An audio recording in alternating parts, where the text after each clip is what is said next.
नंदगांव छोटा सा शांत गांव था। चारों तरफ सुनहरे गेहूं के खेत, लेकिन पास ही एक अंधेरा छुपा था। नंदगांव पर मंडरा रहा था कालावन, डर का जंगल। पेड़ ऊंचे और खतरनाक थे, उनकी शाखाएं टेढ़ी मेढ़ी गांव की ओर बढ़ती हुई। कोई भी कालावन में जाने की हिम्मत नहीं करता था। अब नहीं, किंवदंतियां एक श्राप के बारे में कहती थीं। वे कहते थे कि जंगल में भूत है।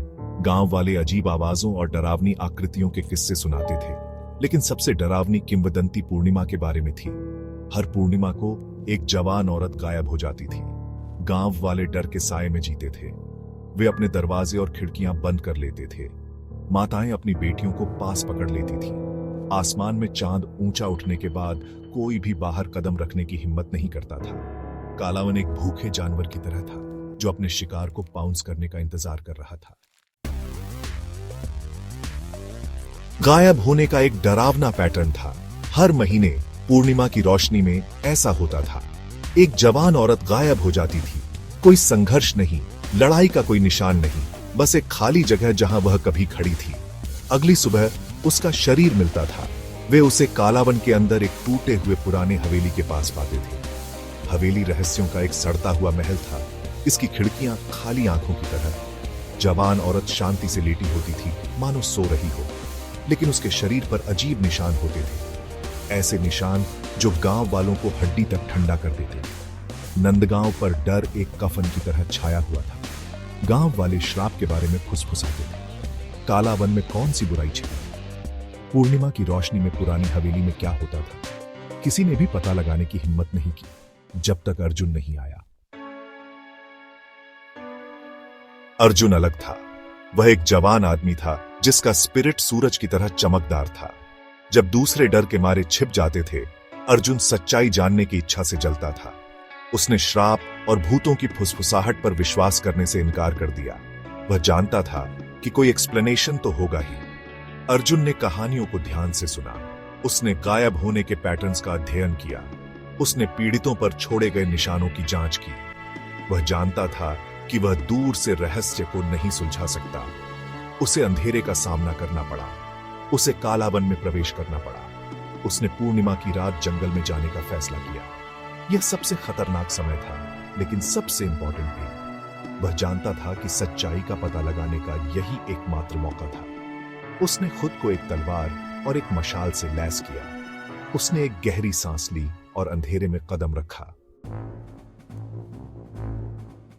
जंगल ने अर्जुन का ठंडे आलिंगन से स्वागत किया। हवा भारी हो गई, सड़ांध और डर की गंध से भरी हुई।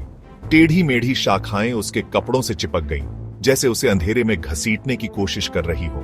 पत्तों की हर सरसराहट, टहनी के हर टूटने से उसकी रीढ़ में सिहरन दौड़ जाती थी। अजीब आवाजें सन्नाटे को चीरती हुई। जंगल की गहराई से एक धीमी गड़गड़ाहट निकलती हुई प्रतीत हो रही थी। एक उल्लू चीखा। उसकी दर्द भरी चीख पेड़ों से गूंज रही थी, लेकिन सबसे भयानक आवाज हंसी की थी। एक ऊंची चिल्लिंग हंसी जो हर जगह से और कहीं से भी आती हुई प्रतीत हो रही थी। अर्जुन आगे बढ़ता रहा। उसका दिल तेजी से धड़क रहा था। आगे का रास्ता अंधेरे में डूबा हुआ था, लेकिन उसने हिचकिचाने की हिम्मत नहीं की। वह जानता था कि उसे बहुत देर होने से पहले पुरानी हवेली तक पहुंचना है। उसे इस दुःस्वप्न से गांव को बचाना था। सेक्शन 5, कालावन का जानवर। फिर उसने उसे सुना। एक चीख, एक औरत की चीख। यह दहशत से भरी चीख थी जो जंगल के सन्नाटे को चाकू की तरह चीर रही थी। अर्जुन का खून जम गया। वह जानता था कि वह करीब था। वह दौड़ने लगा।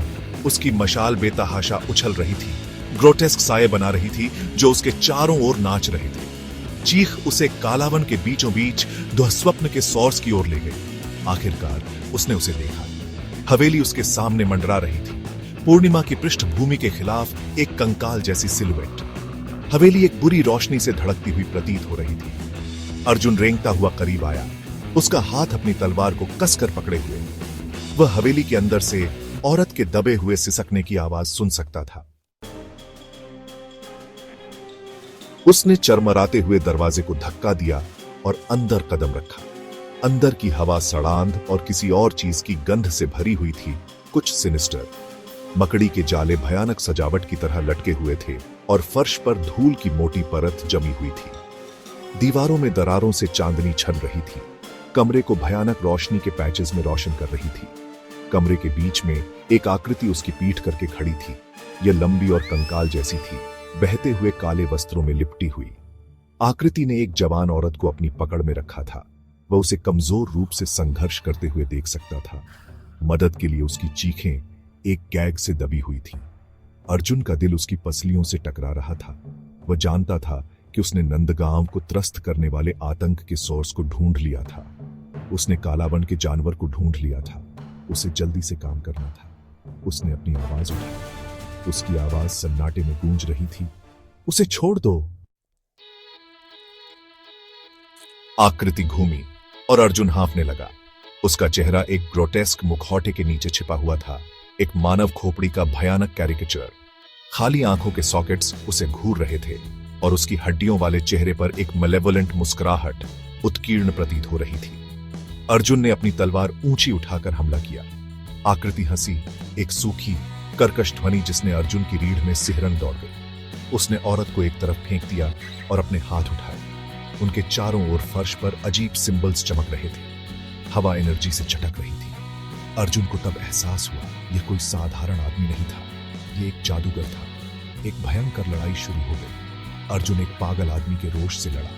उसकी तलवार अंधेरे में चमक रही थी। जादूगर ने काले जादू से मुकाबला किया। उसकी उंगलियों से एनर्जी के बोल्ट्स निकल रहे थे। कमरा धातु और जादू के टकराने की आवाज से गूंज रहा था। हवा ओजोन की गंध से भरी हुई थी।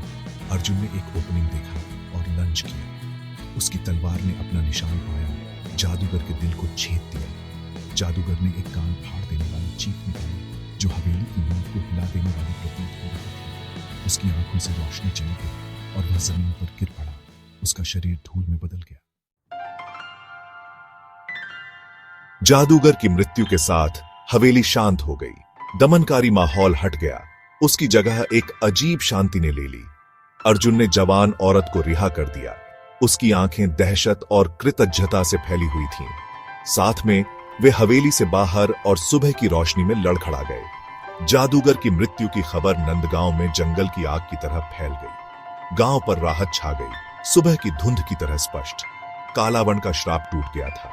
उनकी बेटियां, उनकी बहनें, उनके दोस्त सुरक्षित थे और इसके लिए उन्हें अर्जुन का शुक्रिया अदा करना था। वह उनका हीरो था, नंदगांव का रक्षक। अर्जुन एक किंवदंती बन गया। उसकी बहादुरी अनगिनत आग के चारों ओर सुनाई गई। गांव वालों ने अपने जीवन का पुनर्निर्माण किया। उनके डर की जगह आशा ने ले ली। जंगल हालांकि अभी भी सावधानी से देखा जाता था, अब उतना डर नहीं रखता था। यह उनकी ऑर्डियल और उनके साहस की याद दिलाता था। लेकिन दिन के उजाले में भी कुछ चीजें लिंगर करती रहीं। ऐसा कहा जाता है कि जब पूर्णिमा निकलती है, नंदगांव पर लंबी परछाई डालती है, तब भी आप उन्हें सुन सकते हैं। हवा में फुसफुसाहट, फेंट और चिलिंग। कुछ कहते हैं कि वे उन लड़कियों की आवाजें हैं जिन्हें ले जाया गया था। उनकी आत्माओं को शांति नहीं मिल पाई। दूसरे कहते हैं कि यह जादूगर का मरता हुआ श्राप है। उसका क्रोध युगों से गूंज रहा है। उनका ओरिजिन जो भी हो, फुसफुसाहट एक चिलिंग याद दिलाने का काम करती है। अंधेरा भले ही मिट गया हो, लेकिन उसकी याद बाकी है।